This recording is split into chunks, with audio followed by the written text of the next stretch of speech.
time to hear the name Haman. You want to drown out that evil. He was an evil man. All right, we're going to get started here. Okay, here we go. Yay. And Mordecai. Mordecai was the hero. His name Mordecai. You. Yay! Clap. And Esther. And Esther. No, just Mordecai. What's just Mordecai and Haman.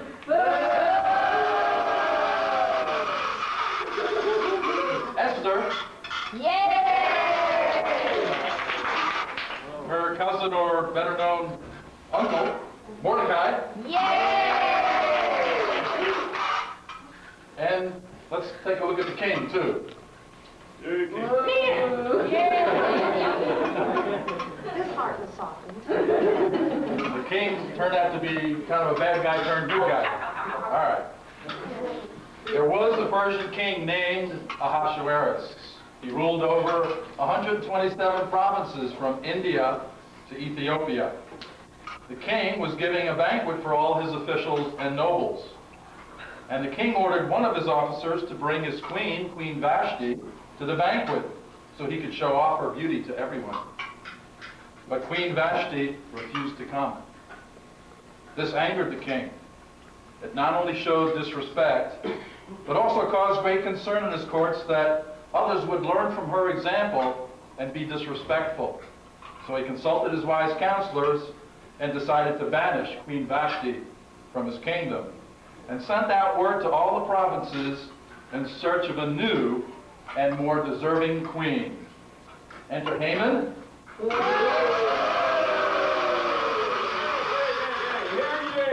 Hear ye. And Esther. And Mordecai. All right, Haman. Hear ye. The king is looking for a new queen. All available young ladies have been commanded to come to me. But Uncle Mordecai, I would rather stay with you. Now, Esther, we have no idea what the Lord's plans are. You must go. Oh, yes, dear Uncle. I will do as you ask. You there. Yeah, you come with me. You better go now, Esther, and don't tell anyone we are related or that you are a Jew. Now go. Now all the young women were taken back to the palace, and preparations were made to meet the king one at a time. When Esther's turn came, the king favored her above all the others. So he put the crown on her head and made her the new queen in place of Vashti. During Esther's introduction to the courts, Mordecai overheard the plot to kill the king. He informed Esther, who then told the king. The assassins were caught and put to death. Enter Mordecai and Haman.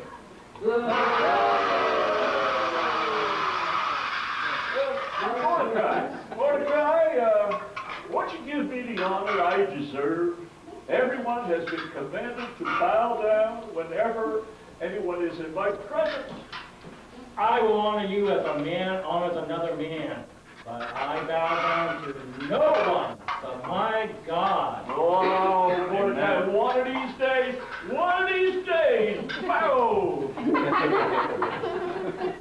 Now Haman's hatred for Mordecai filled his heart so much that he devised a plan to get rid of Mordecai. Hey. Don't forget your cues, guys. Mordecai, Haman, and his people once and for all. So he approached the king. King and Haman entered. Your Highness, you've got much to fear. How is that possible? Those who want me dead are dead. Ah, but there are others, my king. There's a group of people in the kingdom, a strange people, who have their own laws and follow their own ways rather than king's laws, and who will likely cause others to cause trouble. Well, Haman, do whatever you think best. Here my signet ring. Whatever law you make will have my seal of approval. Haman began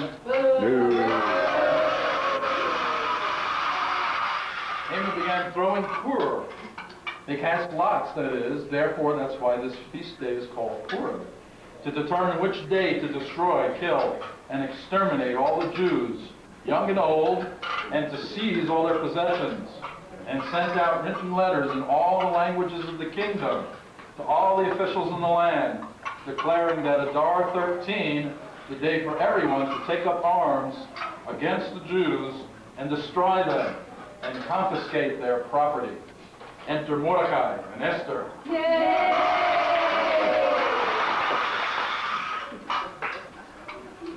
Esther, Esther, he has finally done it. Oh man, has he really done it? What? Who? Who did what? Haman. He finally got laws and nets against our people, and the king's signet ring upon the seal, making it a law in all the land. Oh no, what are you going to do? Me? I can't do anything. I am not in any kind of position to do anything about it. But you can. You are the queen. You must approach the king. What? Do you know what happens to the person who goes to the king uninvited? Esther, there is no other way.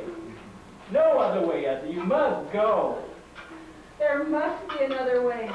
Esther, you wanted to know why you were taken from me and put here? I explained to you that God must have a reason. Maybe it was for such a time as this. Okay, Uncle Mordecai.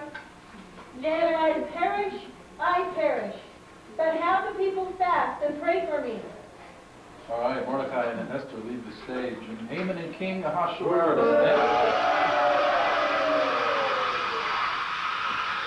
Now the queen approaches the doorway to the king's chambers and enters.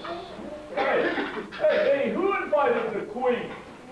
You know, approaching the king without the first king's first request is a bad no-no. Did you invite the queen? No, I don't think so, but it's okay. Approach me, my queen. Whatever you ask, I will do for you up to the half of my kingdom. Well, I would like you and Haman to come to this side.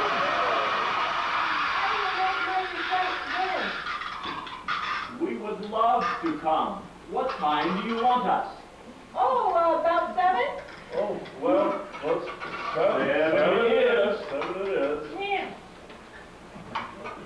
Oh, that's very nice. Oh, yes, she is quite special. A real keeper. Yeah, real beauty. Showing up uninvited was a very brave thing to do. Telling the king that his most important official is a no-good rotten egg is a rather touchy thing. Esther was looking for the right timing. So that night, after the dinner... Was the dinner to your liking, my king? Oh, wonderful, fantastic. Yes, Your Highness. Just terrific. Well, Your Highness, the real reason I have both of you over for dinner was to ask something of you. Ask whatever you wish, and it will be yours, even up to the half of my kingdom. I will make my request known at a banquet I am preparing for the both of you tomorrow night, if it would please the king. Well, yeah, sure. We'll be there. We'll be there. All right, Haman and Esther leave.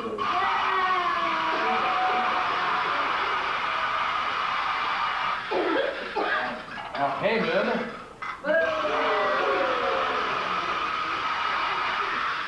Bye-bye, Haman.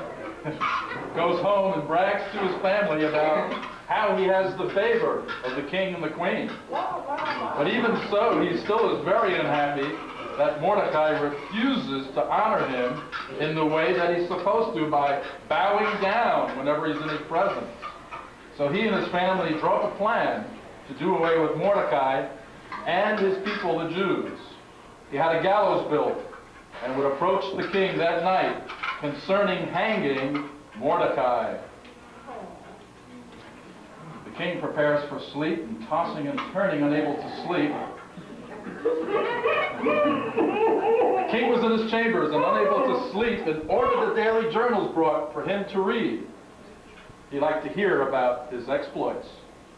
He stopped at the place that described about Mordecai warning the king about his life being in danger by two men who plotted to kill him.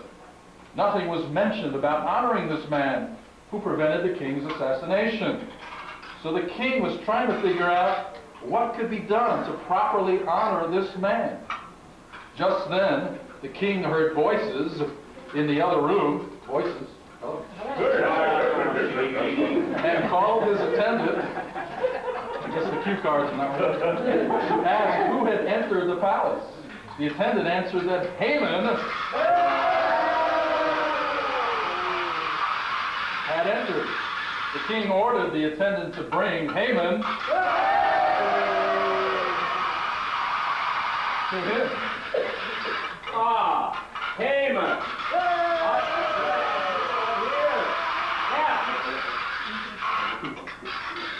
I'm glad you are here. Well, the king must be speaking.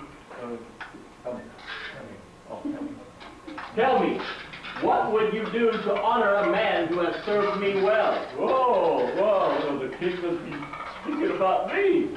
Well, who would the king want to honor more than me? I got an idea. I got a great idea. Oh, this is going to be good. This is going to be great. Oh, my king? How wonderful. Well now. I would give him a royal robe, which the king himself wears, and give him the horse the king himself rides on, and have a noble parade him around the streets of the city of Shushan, proclaiming, "This is what is done for a man who the king wants to honor." Yeah, this would be real good. This is what should be done. That sounds wonderful. Have all that you spoke done for Mordecai the Jew. And you can do the around the kingdom. Oh, this is not good. Haman leaves the stage.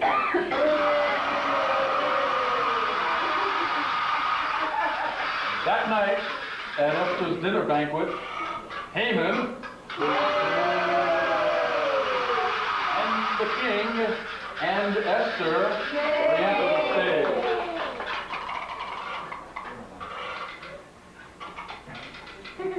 Dear king, what an honor to enjoy such a wonderful banquet as the queen has prepared.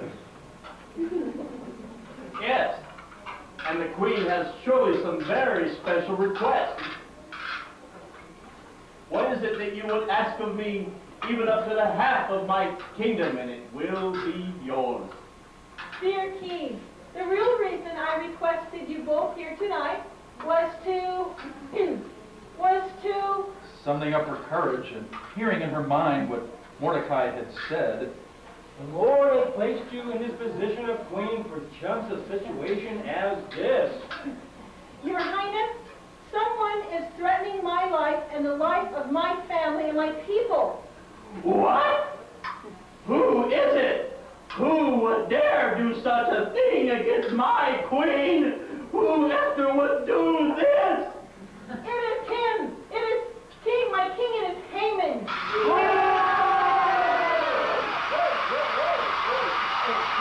No, not me. I don't know what you're talking about. What me? Must have been some other buddy. You wasn't me. This paper proves what I say is true. Mordecai is my relative, and his people, the Jews, are my people. Yay!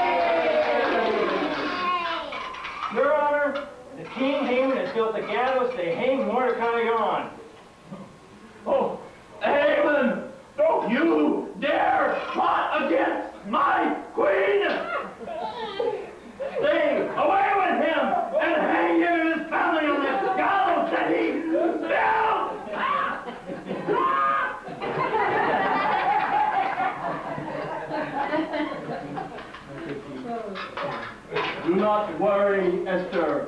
Mordecai will be my second in command, taking Haman's position in my kingdom as his own. And I will give him my signet ring to make laws to help protect your people.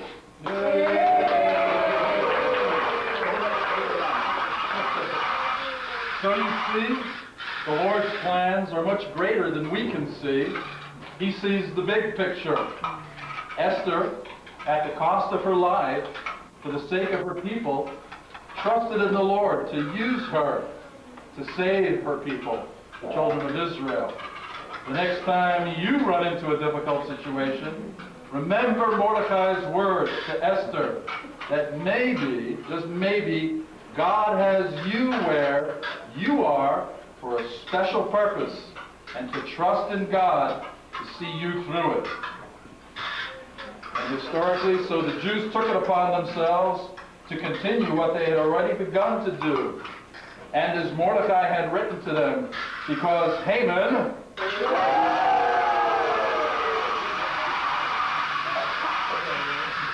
son of Hamdata the Agagite, the enemy of the Jews, had plotted against the Jews to destroy them, and had thrown Pur, that is, cast lots, to crush and destroy them. But when Esther came before the king, he ordered by letters that Haman's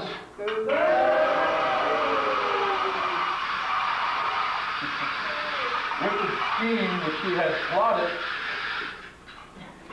had plotted against the Jews should recoil on his own head, and that he and his sons should be hanged on the gallows.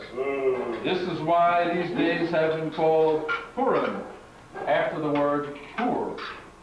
Thus, because of everything written in this letter, and what they have seen concerning this matter, and what had come upon them, the Jews resolved and took upon themselves, their descendants and all who might join with them, that without fail they would observe these 2 days in accordance with what was written in this letter, and at the appointed time every year. And that these days would be remembered and observed throughout every generation, every family, every province, and every city, that these days of Purim would never cease among the Jews, or their memory be lost by their descendants. Then Esther the queen, the daughter of Abihail, and Mordecai the Jew, gave full written authority to confirm a second letter about Purim. He sent copies of it to all the Jews, to the 127 provinces of the kings of Ahasuerus, the kingdom of Ahasuerus. You try and say that. Ensuring their peace and security, and requiring the observance of these days of Purim at their designated times, as Mordecai the Jew and Esther the queen had enjoined them, and as they had established for themselves and their descendants, concerning the matters of fasting and lamenting. At Esther's order, these matters of Purim were confirmed and put in writing in the book.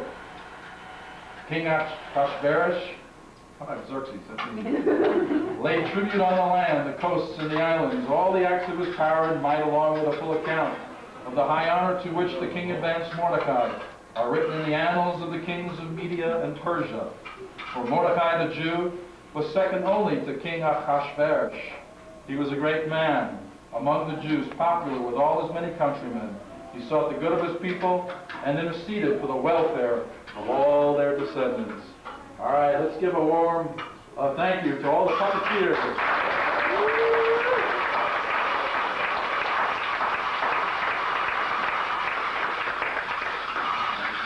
That's the puppets, not the puppeteers.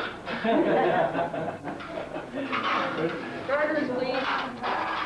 I also want to thank David, because he kind of had to take over for me and rewrite the script when I was sick. So these guys have done a lot of work. I'll guarantee you that. It's not an easy job.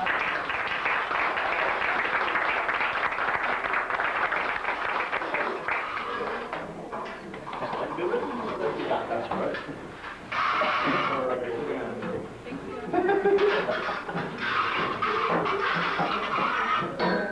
We're going to move it down on the side here. Amen. That's where they got it from. I know. Beth Shalom.